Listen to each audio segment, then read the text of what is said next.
Bora lá! Hoje a gente vai criar um verdadeiro manual de guerra pro poker. A ideia é tratar cada decisão como se fosse uma operação de combate, sabe? Onde os ranges viram exércitos, a posição é o território a ser dominado e as fichas? Bom, as fichas são a nossa munição e ela é finita.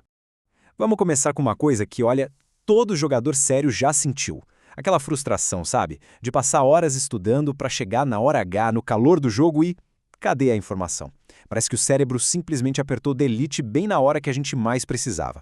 Então o ponto é o seguinte, isso não é uma falha de memória, não é que a pessoa não seja inteligente, é na verdade uma falha de estratégia. O nosso cérebro, ele não foi feito para ser uma biblioteca, ele foi feito para sobreviver. Então por instinto, ele joga fora tudo aquilo que não parece assim super essencial para agora, para a sobrevivência imediata. Então, para corrigir isso, hoje a gente vai se equipar com uma doutrina completamente nova. Esse aqui é o nosso plano de batalha de hoje. Beleza, vamos mergulhar nisso então. Nosso primeiro objetivo aqui é entender o terreno e principalmente o inimigo. E o inimigo, nesse caso, é o jeito ineficiente e, digamos, instintivo que a gente usa para tentar aprender as coisas. Olha só que interessante, o erro mais crítico que a gente comete é este aqui. Confundir reconhecer com lembrar. Sabe quando a gente relê um material e pensa, isso aqui eu já sei? Pois é, isso é só familiaridade. Não é conhecimento de verdade.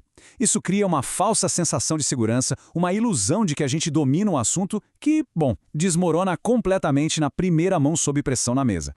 E é para combater isso que a gente vai delinear agora uma nova doutrina. São 7 hábitos, todos baseados na neurociência, que a gente vai enxergar como as disciplinas essenciais para qualquer estrategista, qualquer guerreiro mental. Então, vamos lá. Interrogatório ativo, reconhecimento espaçado, ancoragem de inteligência, consolidação noturna, briefing das tropas, silêncio no rádio e condicionamento físico. Esses são os 7 pilares. Um programa de treinamento completo pensado para transformar o jeito que o nosso cérebro processa e, mais importante, guarda a informação para a hora do jogo. Vamos começar pela primeira disciplina, então. É o chamado interrogatório ativo. Funciona assim. Qual é o método do recruta? Reler, grifar, reler de novo. É passivo. Agora, a tática do oficial é fechar o livro, fechar o vídeo e forçar a mente a lembrar, a puxar informação do zero. É esse esforço, essa dificuldade de buscar informação que realmente cria uma memória forte, uma memória que vai estar lá na hora da batalha. Vamos para a segunda disciplina. Reconhecimento espaçado. Sabe aquela história de estudar tudo na véspera da prova?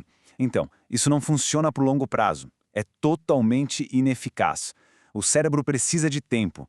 Ele consolida a memória de verdade quando a gente revisita a informação em intervalos que vão aumentando. Um dia depois, 3 dias, uma semana.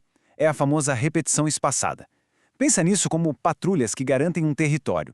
É assim que a gente consegue reter aqueles conceitos táticos mais complexos. Terceira disciplina, ancoragem de inteligência. Aqui o segredo é o contexto. Uma informação nova solta no ar não sobrevive na nossa mente. O cérebro precisa ancorar esta informação em algo que ele já conhece, como se fosse um gancho. Se não tiver onde prender, a informação é simplesmente descartada, considerada inútil. Agora, a quarta disciplina, consolidação noturna. E aqui a frase é forte. Sacrificar o sono para estudar mais é como cortar o orçamento da sua própria agência de inteligência. Não faz sentido. É durante o sono profundo que o cérebro faz o trabalho sujo. Ele organiza, classifica e arquiva tudo o que foi aprendido. Esse processo, pessoal, não é negociável para criar memória de longo prazo. Ponto. Quinta disciplina, briefing das tropas. A lógica aqui é simples e poderosa. Se uma pessoa não consegue explicar um conceito de forma simples para outra, é porque ela mesma não entendeu direito ainda. O ato de tentar ensinar, de organizar as ideias para passar para frente, força a gente a encontrar as falhas no nosso próprio conhecimento. E aí, a gente fortalece o que sabe. Disciplina número 6, silêncio no rádio. E esse número aí, 25, não tá aí por acaso. Ele é a chave. Isso aqui é sobre foco absoluto. Esquece essa ideia de multitarefa, isso é um mito. O cérebro não faz várias coisas ao mesmo tempo. Ele só fica trocando de tarefa muito rápido e isso acaba com a performance. É uma troca de contexto que custa caro.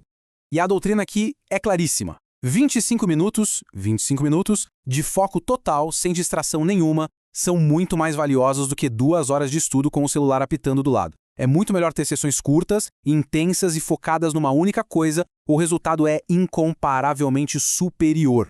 E por fim, a 7ª disciplina, condicionamento físico. E não, isso não é papo de autoajuda. A ligação é biológica, é direta. O exercício aumenta a produção de uma proteína chamada BDNF, que funciona como um verdadeiro fertilizante para os neurônios. Ou seja, se exercitar, melhora a estrutura física do cérebro, o que impacta diretamente na nossa capacidade de aprender e memorizar.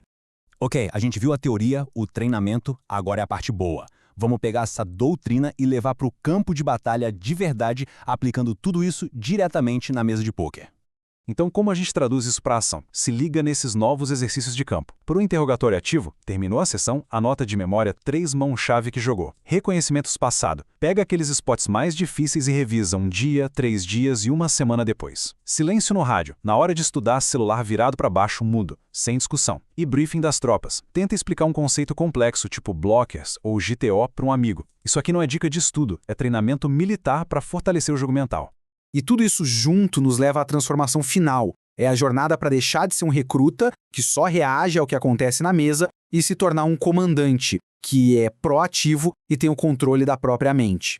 A lição aqui, no fim das contas, é de empoderamento. O problema nunca foi falta de inteligência, de verdade. Foi usar a estratégia errada para aprender. Era um método invisível que ninguém ensinou pra gente. A partir do momento que se muda um método, os resultados mudam. A gente para de brigar contra a nossa própria biologia e começa a usar o cérebro como ele foi feito para funcionar. E aí, ele se torna a nossa maior arma. A jornada de soldado a general começa sempre com o primeiro passo, um passo deliberado. Então a pergunta que fica é, dessas 7, qual disciplina vai ser recrutada para o seu exército primeiro?